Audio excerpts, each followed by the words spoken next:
Hello everyone and welcome back to Invincible Guarding the Globe, and today the meta has changed and the new best team is here.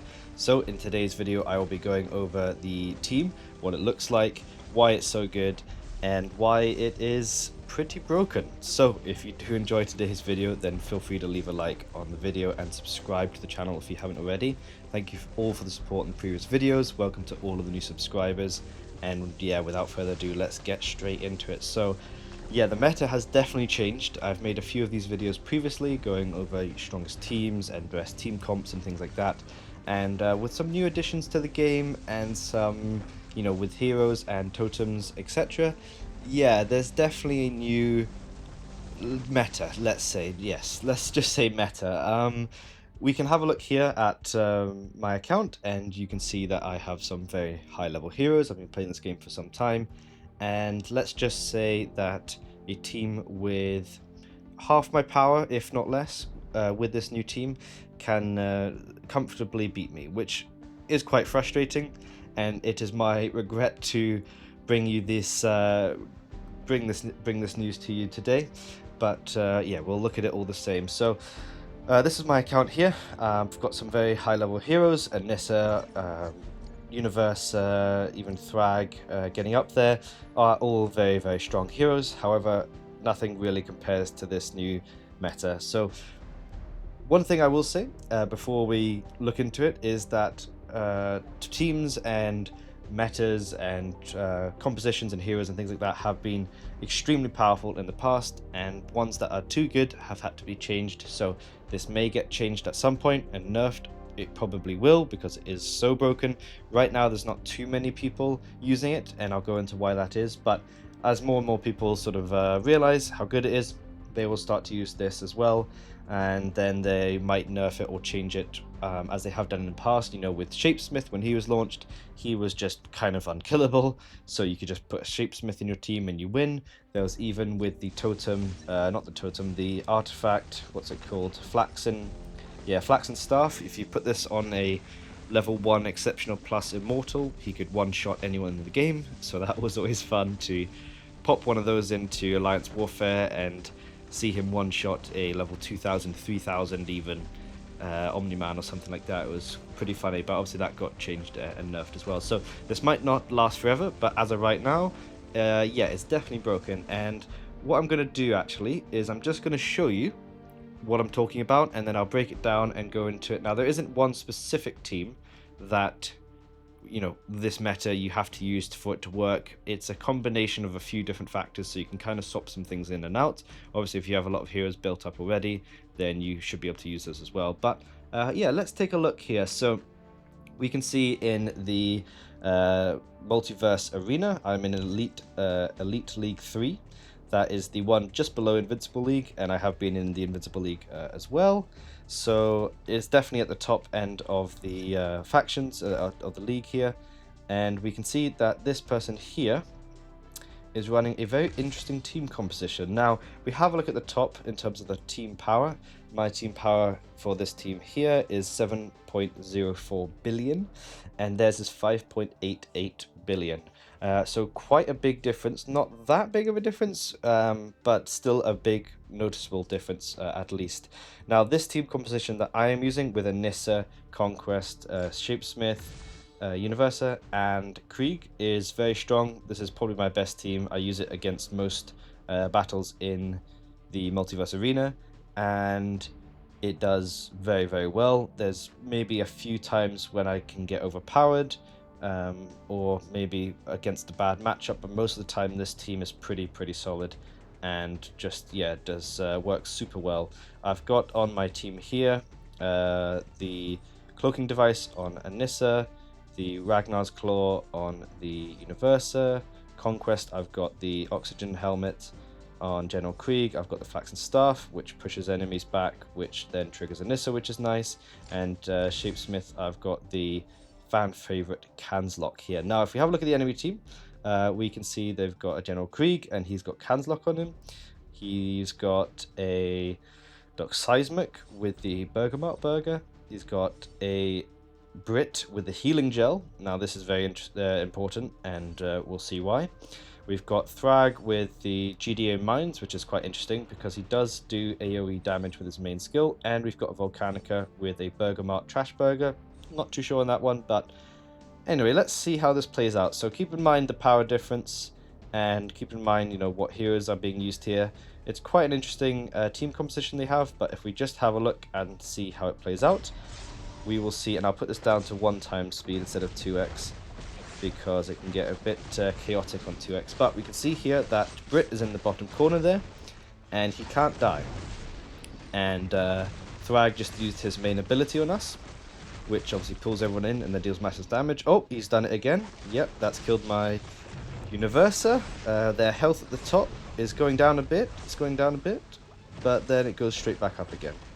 Now we are doing some damage to them, which is nice. Oh, that's another Thragg ability there. Oh, and my Krieg is dead. Yep. Okay, we use Shapesmith. That's pretty good. He's healing my team, keeping them alive. Come on, hopefully Conquest can stay alive, and hopefully Shapesmith can as well. And this is doing pretty decent. Oh, we've got 2 Anisas. That's not bad. Oh, Shapesmith's dead. Let's see what happens here. We've got Conquest and Anissa left alive. Conquest is doing what he can. Oh, he's dead. Oh, Thragg ulted again. Anissa is the last one left, and not one of their team seems to have died, which is interesting. Usually you'd think we'd be able to kill at least one of them. But yeah, let's just have a look at the stats for this this matchup.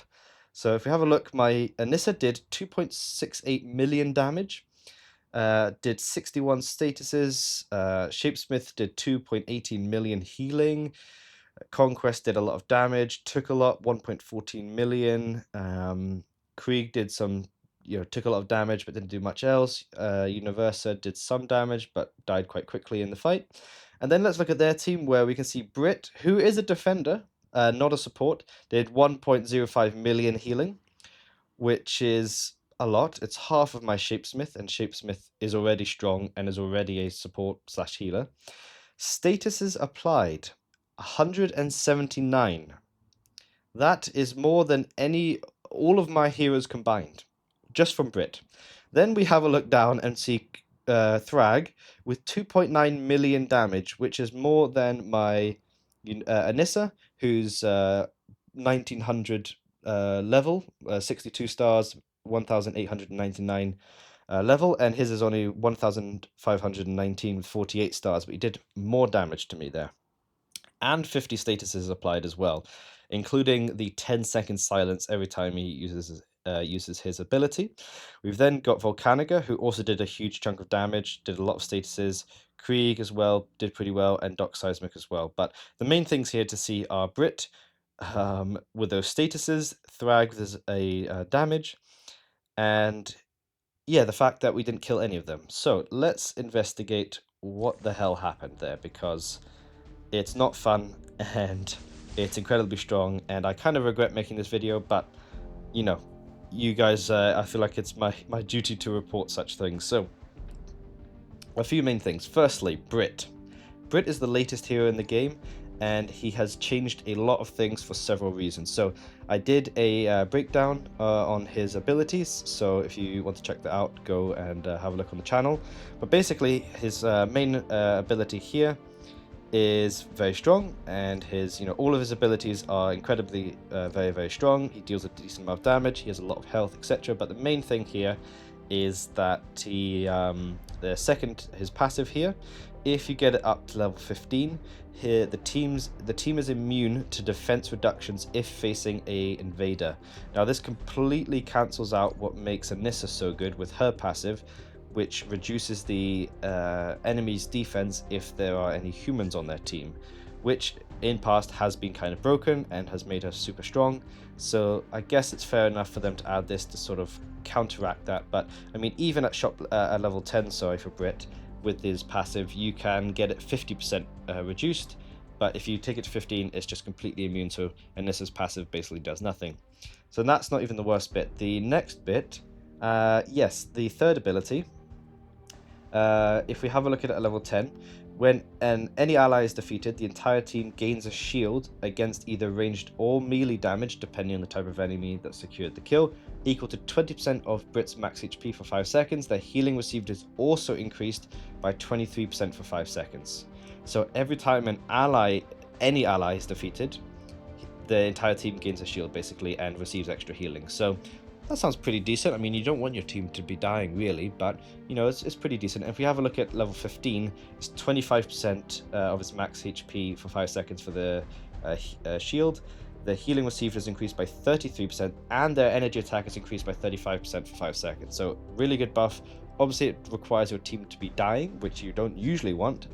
However, if we then have a look at quickly the artifact that he was using, which I currently have on my Atom Eve, the GDA healing gel. When the hero applies any buff to an ally, it also applies a healing over time effect equal to 95% of their defense stat for 8 seconds.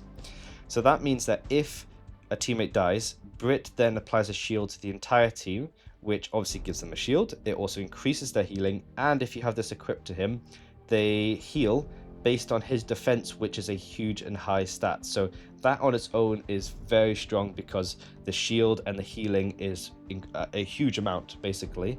And it does require your allies to die, which, as we've said before, isn't usually ideal. But then if we have a look at the other heroes that we faced up against, being Volcanica and Doc Seismic less so, but definitely both for the same reason. So Volcanica is also a very new hero, and she is very strong and does a lot of damage, and you know, has some good passives, etc. Deals lots of damage, burn damage, blah blah blah. She also has a thing here that all shields applied to Volcanica and her allies are converted into magma shields once you get this up to level, I think it's 7. Yeah, 7. No, sorry, 8. Which basically reduces the shield value, but they deal burn damage equal to, in this case at level 10, 25% of attack. So it changes the way shields works and basically reduces their effectiveness a little bit, but it then deals more damage, which is good and is a buff. But if we have a look here at her 4th ability, she at level 10 taps the ground, slightly pushing nearby enemies away and summoning 2 Magma Knights with a maximum of 3 throughout the round. Now we can see it's got a 15-second cooldown, so if this is at level 10, she will summon 2, wait 15 seconds, and then summon the other one.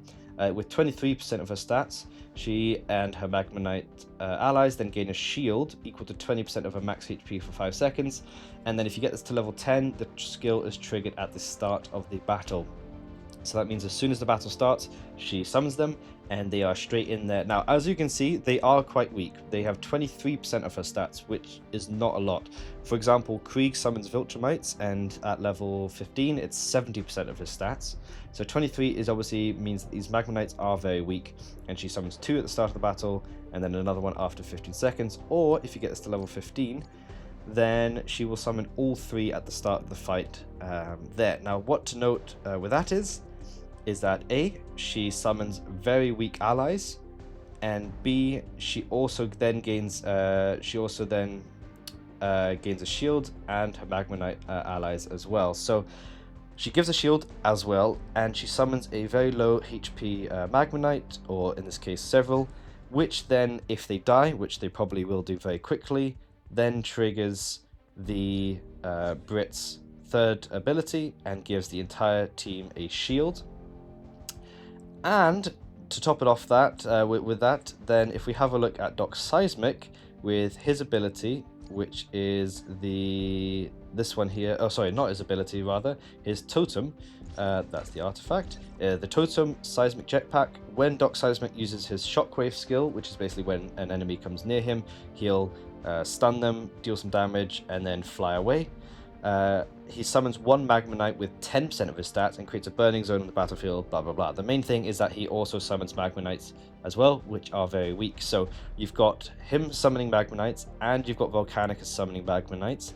Then if you throw in Krieg, he will then summon Viltrumites. Now, the Viltrumites, if you have the skill leveled up, which you probably want to anyway, even to level 10, you know, with 60% of his stats, they still aren't that strong. They'll be a lot stronger than the Magma Knights, but he is still summoning weak allies as well. So everyone basically will be getting shields and keeping them alive, and if you have the healing gel on Brit, he'll be dealing a huge amount of healing to the team and shielding them, etc.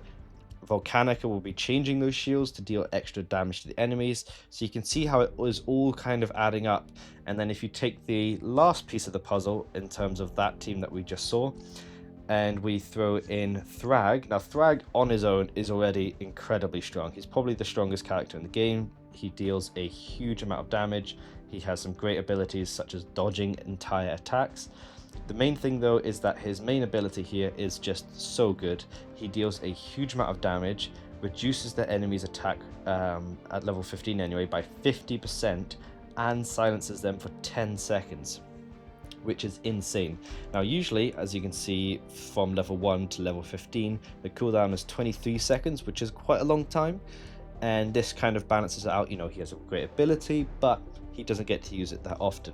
Now we saw in that fight him use it a whole lot more than every 23 seconds, and that is because if we go back to Krieg and have a look at his third ability here, Tactical Reassignment, when an ally is defeated, and it doesn't specify if they need to be like a summoned ally or anyone, so any ally basically, when they are defeated, he charges the main skill of the ally with the highest attack, and this is at level 15, by 75%, even at level 10 it's 60%, but at 15 it's 75%, increases their attack by 45% for 10 seconds, and increases their critical chance by 20% for 10 seconds, while forcing them to target the enemy that dealt the finishing blow. So this on its own is pretty good, especially level 15. And if you have a team, you know, a normal team I guess, then you'd be using this a few times in the fight as long as you're still alive, and it would definitely help sort of get revenge for your teammates that are being defeated.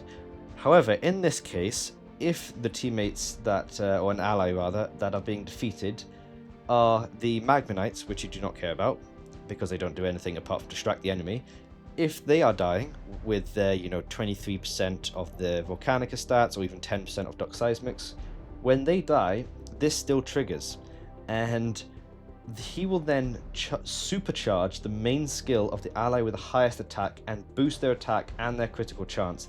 Now, if your highest attack based hero on the team happens to be Thragg, which we just went over his main skill, then that means that his main skill, if you have Krieg at third skill at 70 at level 15, will be charging by 75%, which basically is the whole thing.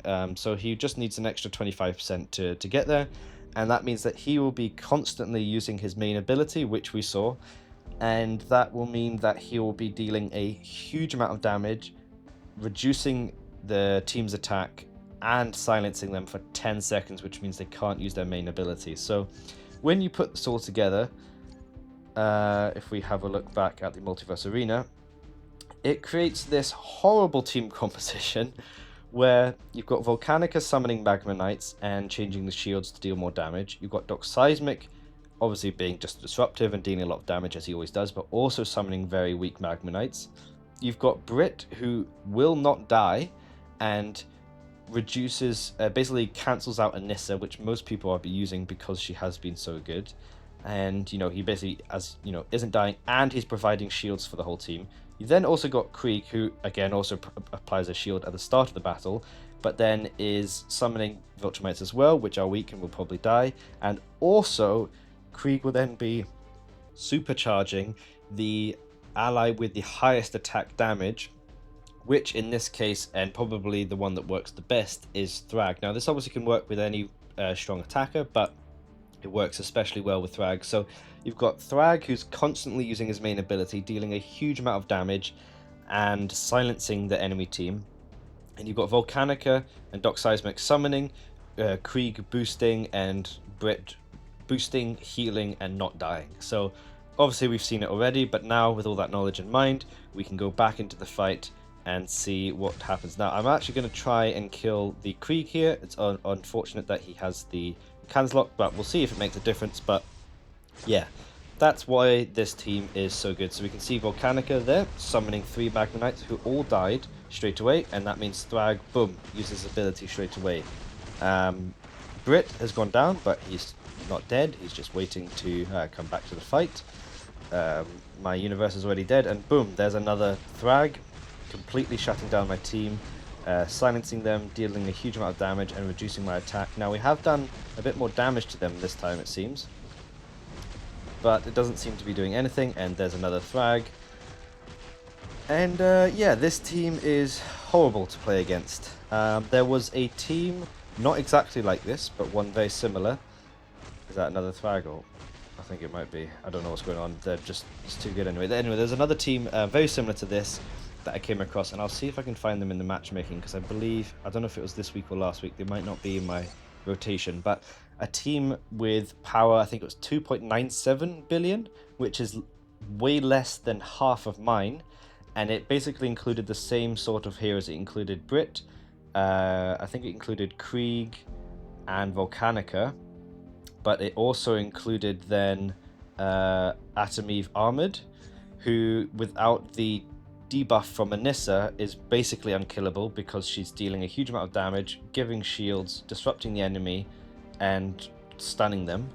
So she was impossible to kill, and it also had normal Atom Eve in there as well, who was again providing shields to the entire team and healing them up as well. So it created this horrible death ball team comp that was just constantly healing and constantly shielding. So yeah, the meta has definitely changed, and I'm not the biggest fan of it, but it is very interesting to see. And I'll see if the team comes up in the team compositions here. No, it's circled back here to Brittle Feast that we just saw. So yeah, I can't show you that other team composition, but yeah, the team is pretty broken. The team is pretty broken. Now I can probably go and show you a rough sort of look at how it plays. We'll go to level 54 here. Hopefully it's not too high up that it, you know, isn't doable to get past, because I haven't leveled up the heroes exactly. So my Volcanica and Brit are at a lower level than they should be for the team comp to properly work, but even with them at this lower level, we can see how it plays out. So we'll put the heroes in here. And who was the last one that we needed for this team composition? Doc Seismic, that was it. Right, so yeah, both teams are about the same sort of level, but the Brit and Volcanica obviously are much lower in level. So let's see how this plays out, and we'll see hopefully the Thragg being turbo boosted. As long as Volcanica can hopefully stay alive, then yeah, there we go, there's Thragg, and boom, huge amount of damage, silences the enemies, and does yeah, super well. Brit is back in the fight, and I haven't got the healing gel on him, so he won't be doing as many heals as maybe can do, but there we go. There's another Thragg, and you can see, I mean, even with my Volcanica being dead, with the heroes at this level, it's just, wow, yeah, it's just crazy. So you may not have all of the heroes at the, you know, same sort of level to make this team that viable right now, but if you work on it a bit, or even in this case, you can see I've not even got most of them built up and it's still working, then yeah, it's just crazy. You can see, you know, my Brit, even without the healing gel, did 45 statuses, and the Thragg did 1.92 million damage. So yeah, that is definitely the meta. That is definitely the team that is strongest right now. It is horrible to play against, and yeah, it will serve you very well if you build this team composition. Basically, now I don't know if it will work in every sort of situation. It's definitely good in PvP. It might not be as good in the campaign or PvE, but I still think it's just going to be broken. I can't see any instance where it wouldn't be viable or wouldn't be good. So yeah, hopefully this video helped you. Hopefully there's not too many of these teams gonna start popping up, but I have a feeling it will happen anyway. Hopefully you enjoyed the video. If you did, then feel free to leave a like, leave a comment down below what you think, what team you're using, and if you are having good luck with that. And subscribe to the channel if you haven't already. And yeah, cheers and see you in the next one.